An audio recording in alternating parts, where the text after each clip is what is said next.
আসসালামু আলাইকুম, hello viewers, কেমন আছেন সবাই? আমাদের বড় হাউসের জন্য আমরা কিছু তেলাপিয়া মাছ সংগ্রহ করছি। দেখেন মাশাল্লাহ, প্রায় 10 কেজির বেশি হবে। এখানে উপরে বেশি আছে, পাশাপাশি নিচে অনেক মাছ দেখা যাচ্ছে। দেখেন অসংখ্য মাছ মাশাল্লাহ। সবগুলো মাছ আমরা এখন খুব শীঘ্রই আমাদের বড় হাউসে শিফট করব। এই যে দেখা যাচ্ছে অসংখ্য মাছ, অনেক মাছ, অনেক। এখানে প্রায় 10 কেজির বেশি হবে।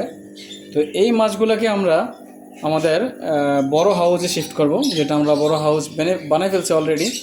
এখন এগুলাকে নিয়ে শিফট করব। বড় হাউসটাকে আপনাদেরকে দেখাই। এটাই হচ্ছে আমাদের বড় হাউস। এক পাশে গ্লাস, সামনে গ্লাস এবং তিন পাশে ওয়াল। এই বড় হাউস, এটাতে পানি আনবো এখন। পানি এটাকে ফুল করে 2 দিন রেস্টে রাখবো পানিগুলো, তারপরে মাছগুলো এখানে ছাড়বো।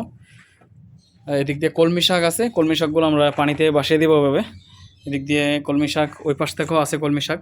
তো সবগুলো কলমি শাক দুই পাশ থেকেই পানিতে ভরপুর থাকবে এখানে।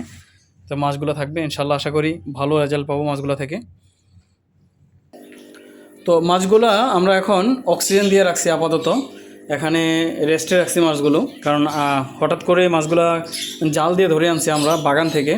তো সেই মাছগুলো এখন যদি ডাইরেক্ট ছাড়ি তাহলে মাছগুলো টিকবে কম। তো আপাতত অক্সিজেন দিয়ে মাছগুলোকে এখন আমরা এখানে রাখছি। অক্সিজেন দিয়ে যেগুলো মরে যাবে সেগুলোকে বাতিল করে বাকিগুলো ইনশাল্লাহ আমরা হাউজে ছাড়বো।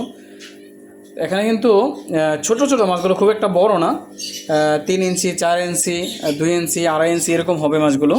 তো সেই মাছগুলো আমরা দেখব আমাদের হাউজে কত বড় করতে পারি, কত বড় হয় ইনশাল্লাহ আপনাদেরকেও দেখাবো।